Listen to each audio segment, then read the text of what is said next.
Hello and welcome. New episode, another episode with the evolving mind. And today we want to talk about the function in our life. But let me ask Dr. Mitra Khorramshadi. Please come to the studio. Are you here? Hello, how are you? I'm fine. How are you? I'm good. So, Thank you. Thank you.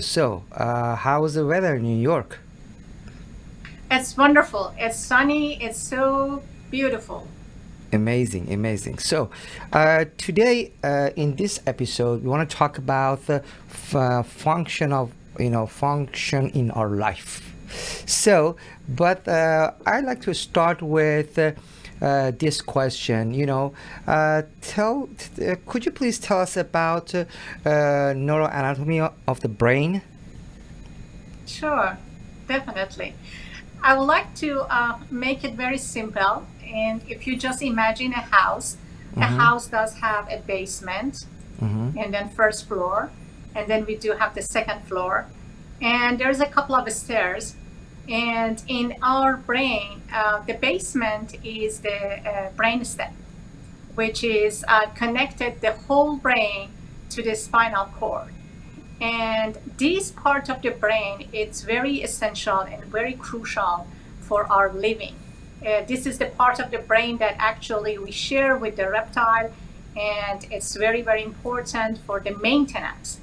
It's trying to control our breathing. It controls our heart rate, it controls our blood pressure, and it's about all surviving stuff, very basic stuff, and it's very common between us and the reptile. This is the basement, that we call it as a brain stem, and then we're going to come to the first floor, which is the limbic system, or we call it as a mesolimbic system. And mesolimbic system is for a regulation of the mood, is for processing our experiences, and it's really helping us to control our fear, which is the most important part of the mesolimbic system is amygdala, and amygdala is controlling the fear. And fear has hands to hands with the anxiety. And then we're going to go to the second floor, which is the cortex of our brain. Cortex, supracortex, neocortex, these are a part of, the whole part of the cortex. And if I want to just make it very simple, if the cortex in a mammals, like a dog, is just one a sheet of the paper, as a thickness of the sheet of the paper, or neocortex and cortex is a little bit thicker, maybe 4 times, 5 times thicker than them, and we do have a lot of cells connection over there, which is we can make it simple as stairs in that house. And supracortex is helping to make a plan, executive functioning, try to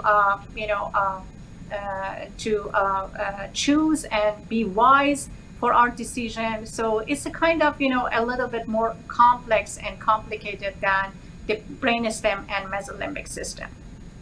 This is very simple about the anatomy of the brain. Could you please tell us about, because you mentioned about fear, and I want to know, tell us about brain and fear, how it is connected and how it works. Yes, actually, that's a very nice question. We were talking about the mesolimbic system, and I come up with the amygdala. And amygdala is a kind of almond-shaped, a substance over there that controlling or the fear. And I said that fear has the hands to the anxiety. And I would like to explain a experience that they were trying to do in the boot camps. In army, actually, they tried to put all the soldiers and all the volunteers under the water, and one of the instructor will pull off all of the wires that associated to help them to breathe, and then make it a little bit complicated, these wiring, and ask them to be able to rearrange it, and then try to breathe normally. So just imagine that you are under the water and you cannot breathe, and nothing worse than this could happen to anyone, that you are not able to breathe, right? Right. It's a lot of stress, it's a lot of Pressure, anxiety, yeah, that exactly. you will get through that. And then you do have a couple of minutes to figure it out what you're going to do and how you have to handle this type of the situation. So basically they were trying to put the people or individual in the army on the level of the stress, and then find out that what's going on with the amygdala, what's going on with the mesolimbic system, and is there anything that cortex or neocortex or mesocortex can't cover or control and make a connection with the mesolimbic system. And they find out the answer as a yes. It means that it's not just the amygdala is responsible for fear and anxiety. Our cortex is very important to regulate and correspond all of these signals from the mesolimbic. So I believe that it's very crucial for us in our daily life that we'll know that mesolimbic is under charge, but we are under control. With the prefrontal cortex, we can make a decision, we can be able to handle the situation and get out of that anxiety situation. And now you're talking about our behavior under fear, right? Under fear, yes, Okay. exactly. And how, okay, I'd like to know more about that. It's an interesting part. So tell us Sure. about that more and deeper. All right.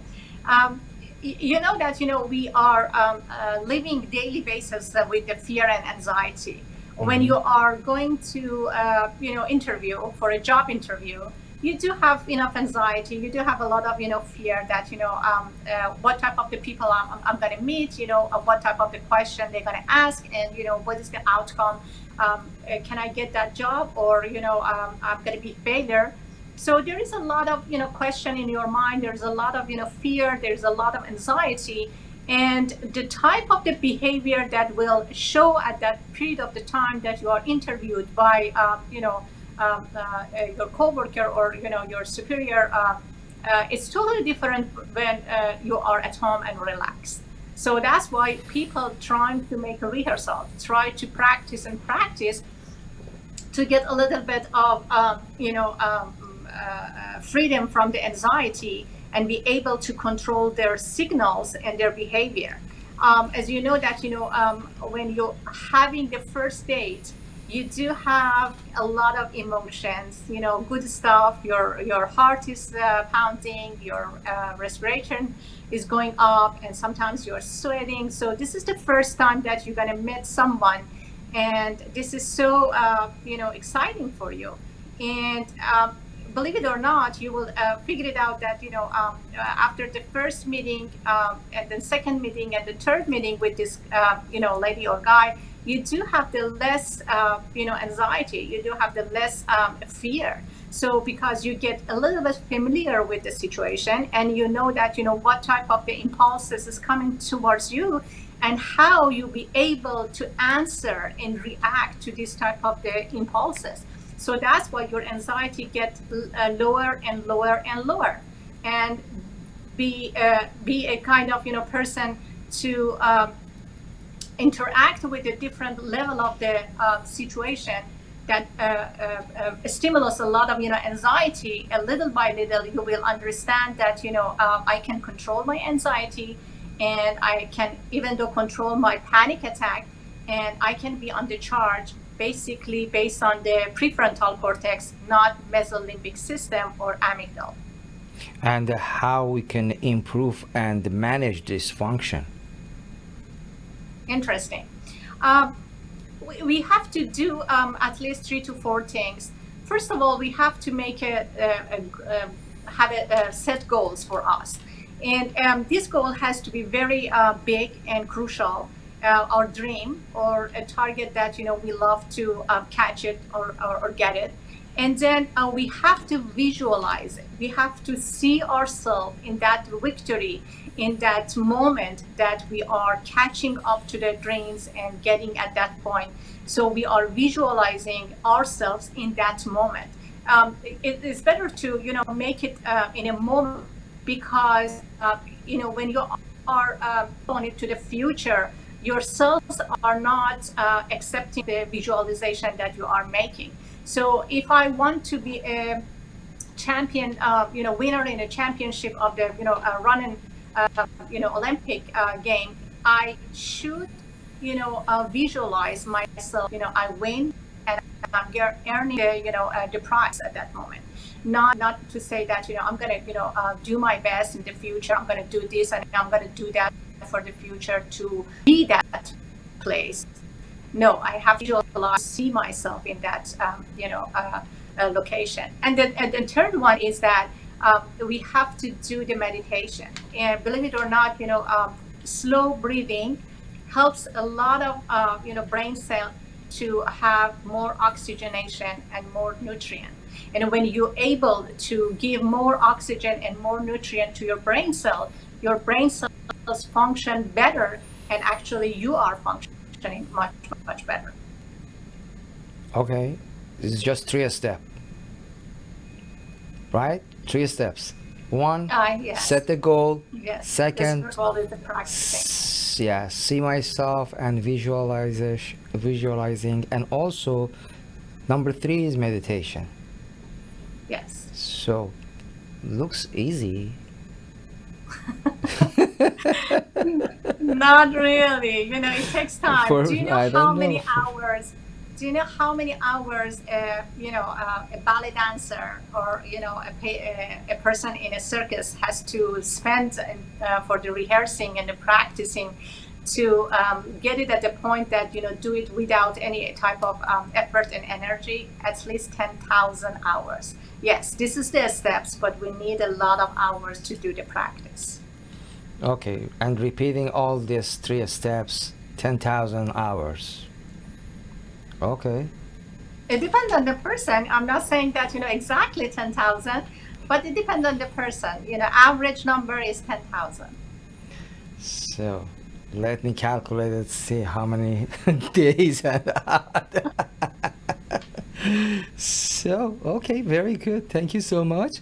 And but I'm sure you want to explain more about this process, and when people doing this practice, what's going to happen in our brain.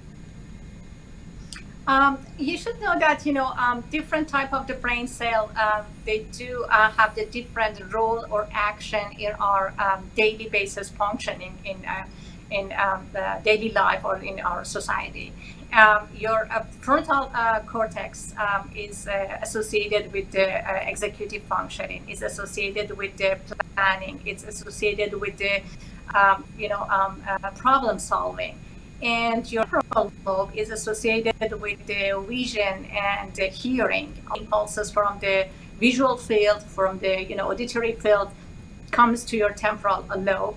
And these 2 lobes are regulated and connected with the mesolimbic system, that all of emotions go through to the amygdala and mesolimbic system. So basically, these 2 lobes of the brain, prefrontal cortex, frontal lobe, and temporal lobe, are connected and are associated both together with the mesolimbic system. Trying to modify all of the impulses comes from the mesolimbic system. So we do have a lot of mental researchers that a lot of people with the brain damage are able to do a couple of function daily basis, but not able to have a memory or doing the rest of the actions.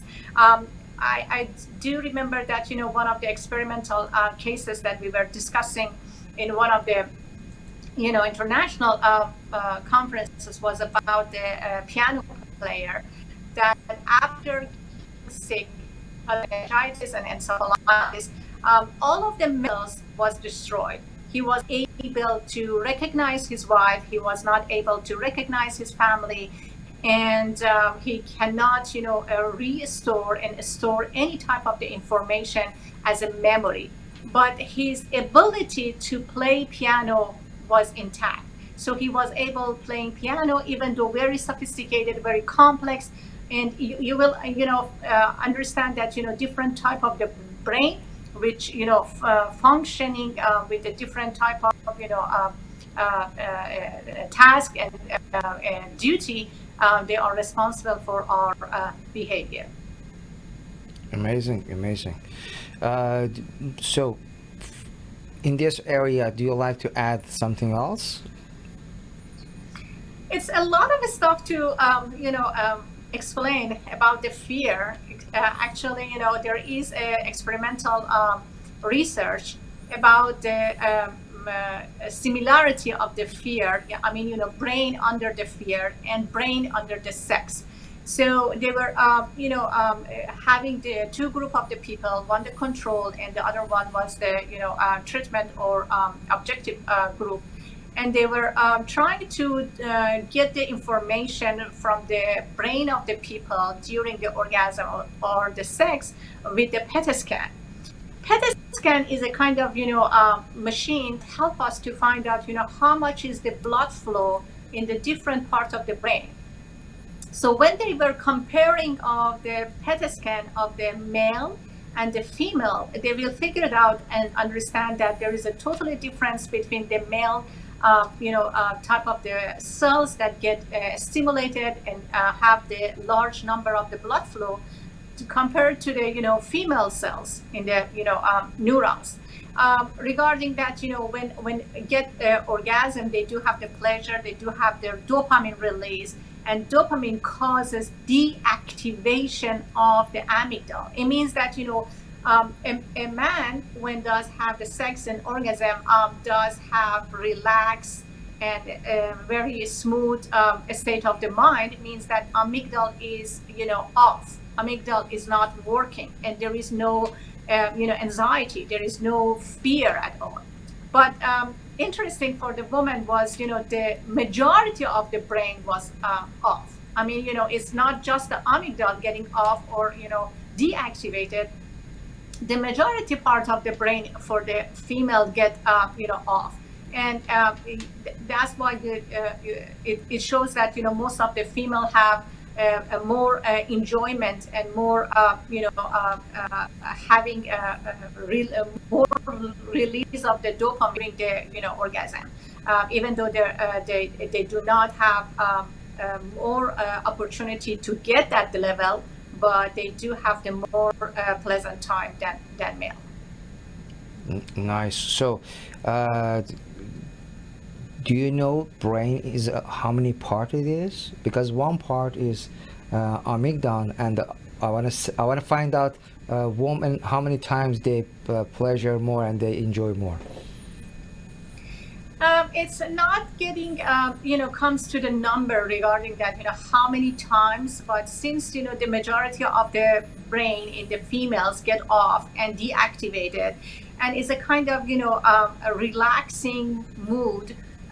So that's why they will believe that the most part of the brain get released energy in the state of the neutral or, free from the anxiety and the fear. So that's why the best example that woman has a difference between orgasm level of the energy with the man and woman. Okay, you mentioned about the 3-step to improve our function in our life.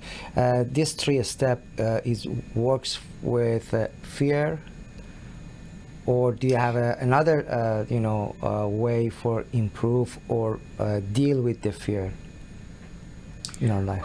Well, basically, we have to know that when we are under the stress, when we are approaching to the fear status or fear situation, amygdala is sending twice more than normal signals and pulses. And who or where is receiving all these pulses? Prefrontal cortex is receiving these pulses. But the problem is that, if we had enough rehearsal, if we had enough, practice, our prefrontal cortex are capable, are able to regulate and modify and to control these pulses to the normal. So that's why we are able to have an appropriate reaction. Can you imagine that a college student usually before the test going through the old test and trying to find out what was going on in the past test, and what is the sample test, should I read these instead of reading the books? Why they are doing, actually they are trying to make a practice, make a rehearsal, put themselves in the real situation and the real question that came in the last time. And if I do have enough capability, get a lot of more practice and rehearsal, when I'm going to take the test, I'm a little bit more confident. As much as you decrease the level of the fear, your anxiety, your confidence goes up. And why I'm saying that your confidence up, you do have the more chances to win and success. So basically, we are doing a lot of mistakes under the fear, under the anxiety, and our performances is totally different when we are fear-free compared to that we are under a lot of stress and fear.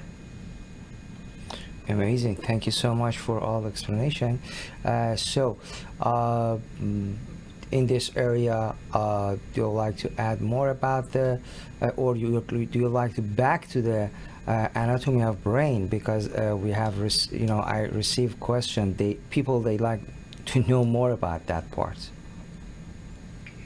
Actually, our brain is the more complex unit of the part of our body, and actually we do have a lot of connection, a lot of cells in the neurocortex. As I said that this is the piece of the neurocortex is actually as a thickness of the four sheet of the paper, but the connection of the cells and the numbers of the cells is a huge number. We do have the trillions and trillions of the cells with their connection. And the interesting part of these cells is that we born with these cells, definite number of these cells, but the number of the connection is coming after the born, after the having the experience, having different type of stimulus through the environment. So if you do have, for example, 10 neurons, you're born with the 10 neurons, and then in the first year of your life, the connection of these 10 neurons is going to be 100, and the second year of your life is going to be the 1,000, and in third year of your life is going to be the 10,000. So basically we do a specific number of the neurons, but the connection is important. And as much as you do have the different experience, as much as you do have the different level of the connection with the other people, your surrounding, your different situation, the connection get more and more and more. Exactly, look like a branch of the trees. They get tangled to each other. They're going to go to each other, and these connection has the quantity and quality of the life of the people. I mean, you can figure it out that majority of the women are multitask. They can do a lot of things at the same time with the high level of the performances. You see that a lot of ladies are able to answer the phone. They are able to write or type a letter, and they are capable to even do take care of their babies. But men are not having that type of capacity, are not having this type of characteristic. Why? Because different type of the connection of the neurons, not number of the neurons.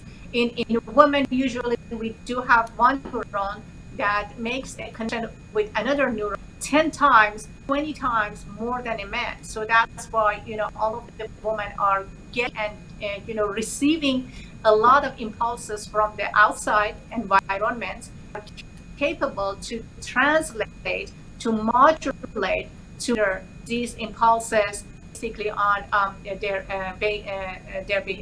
behavior. Do you mean if there is a man, he is multitasking and all this, area you mentioned, he can do all of them?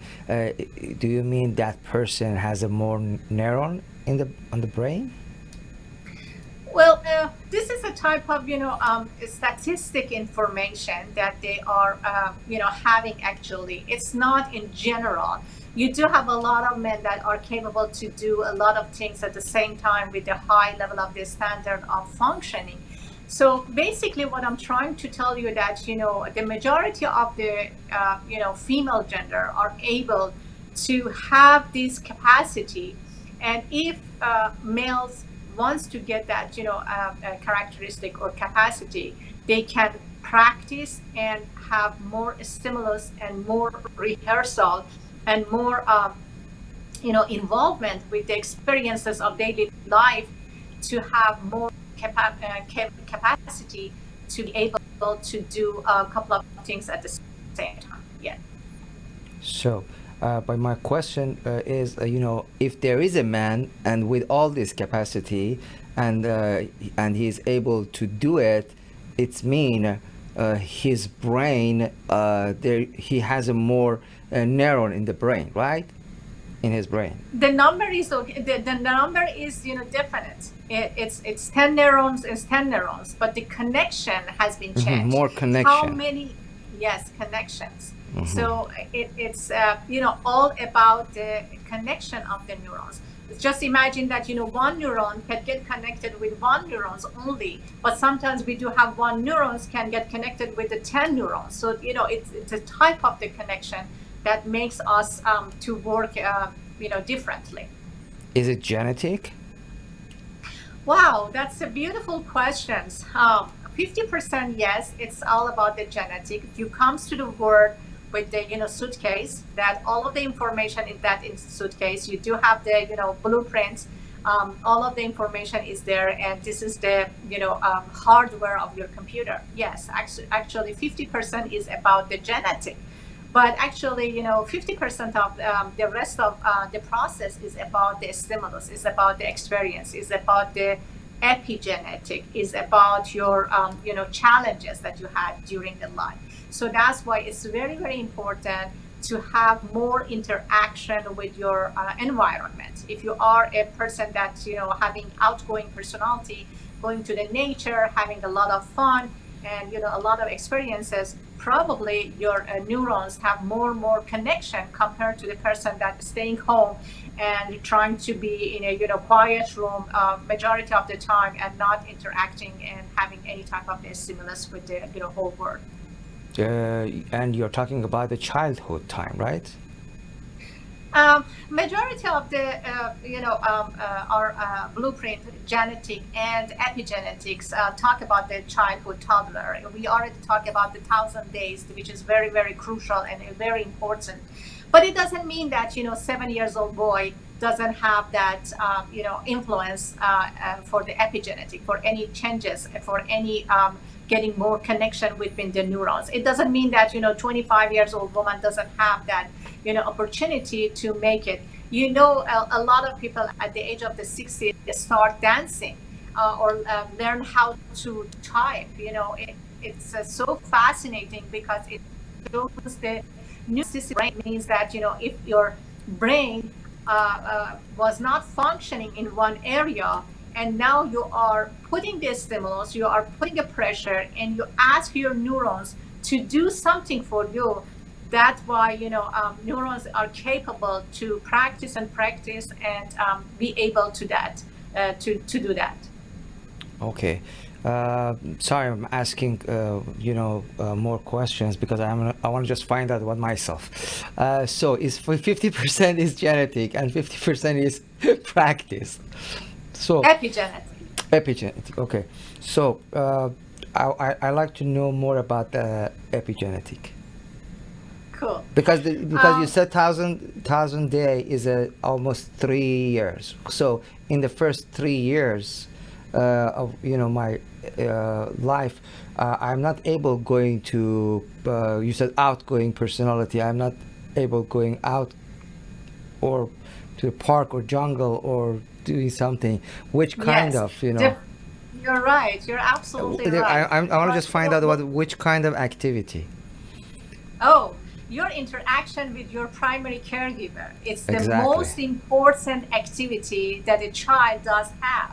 Actually, reading a facial gesture of the caregiver, reading the smile, or having the eye contact with your primary caregiver. When you Mm-hmm. are a child and you are, a toddler, and you are trying to, walk or, stand up, and you are trying to discover the whole world around you by putting an object in your mouth, or probably tasting something, or probably sometimes cheering something, or hearing a stimulus. These are the experience. These are epigenetic that we about. And now, so this question comes to my mind. Is not actual question, but is that's why all the time doctors mentioned when your baby is awake all the time, try to play with the kid, with the baby, because all the time you need to play, and that's if you don't do it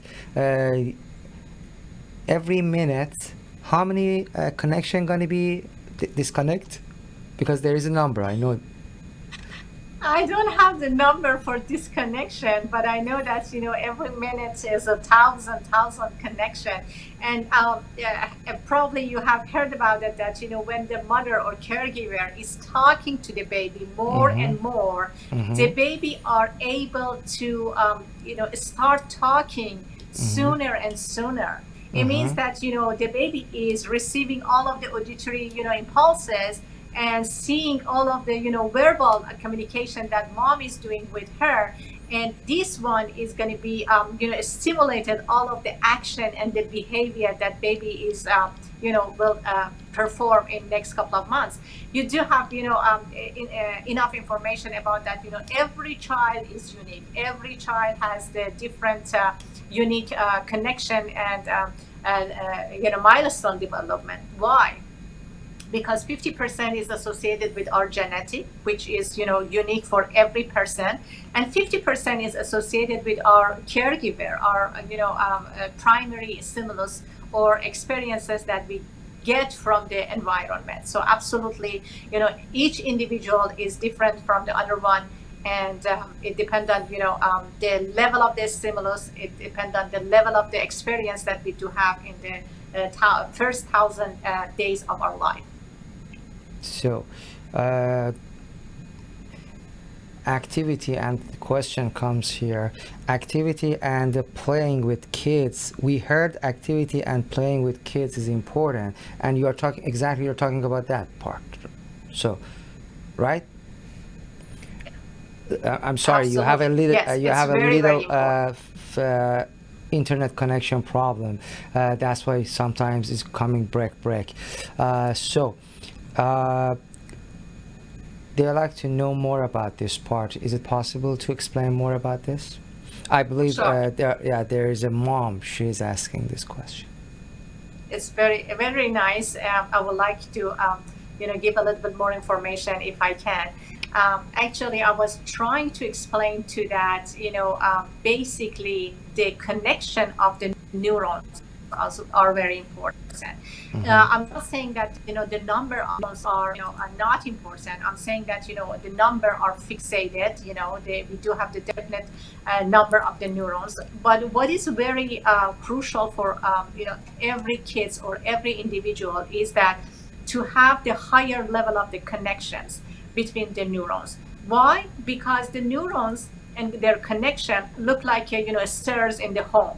If you are living in the first floor, and then your baby is in the second floor, how do you connect it? You get through the stairs to see what's going on with your baby. So that's why when you are interacting with your baby, when you are smiling, where you are telling a story, when you are, playing with your baby, all of these stimulus trying to get more connection between the neurons, cells neurons of the brains in baby. So absolutely, the first crucial days of life, which is the first thousand days, is have the maximum capacity and interaction with the children. Wow, it's very important to don't leave your baby alone, right? No. Yeah. Yes, absolutely. And you do remember probably last couple of the times we were talking about the healthy relationship, and we came with the attachment. And in Mm-hmm. these couple of days, attachment is started. Bonding is started. And when we do have the secure, loving, tune attachment, it means that this type of children or babies will be a grown up or adult without a fear Fear. and anxiety. Mm-hmm. Yes, absolutely. And I was talking about the impact of the fear and anxiety on our performances. And I said that how many times we do mistakes just because we are under the pressure of the stress, we are under the pressure of the fear, and we do have the anxiety. When you are anxiety free, life is starting. You can't believe that how much is going to be fun without any type of the anxiety and the stress. Yeah, amazing. I was just thinking about some cultural things. They when baby crying, they said, "Okay, leave it alone, leave it alone. Oh no. Yeah, gonna be okay." No. Actually, I heard this statement a lot from Yeah, different culture that he's going to be quiet, she's yeah. going to be quiet. Don't worry, you don't have to go all the watch her, or see what's going on. No, this is not true. The baby sends to you regarding that I need you. He needs or she needs your faces to come for the affirmation. Yeah, exactly. Thank you so much for your time. I really appreciate. In a next minute, if you want to add something or just close it, this is you and our audience. Sure. I would like to tell you guys that we do have a wire, basically our brain and neuroanatomy of our cells, that these wiring and these the neurotransmitter and these system can run our daily basic activity, but we do have the prefrontal cortex, and we do have the option to overcome to the fear and anxiety. And this is going to happen with the education. This is going to happen with the practice and understanding that how we will decrease the level of the anxiety with being mindful and being able to visualize ourselves in our goals. Thank you so much. Amazing as usual.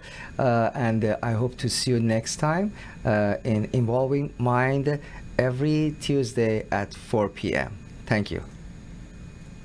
Glad to be with you. It's a pleasure. Thank you so much. Bye bye.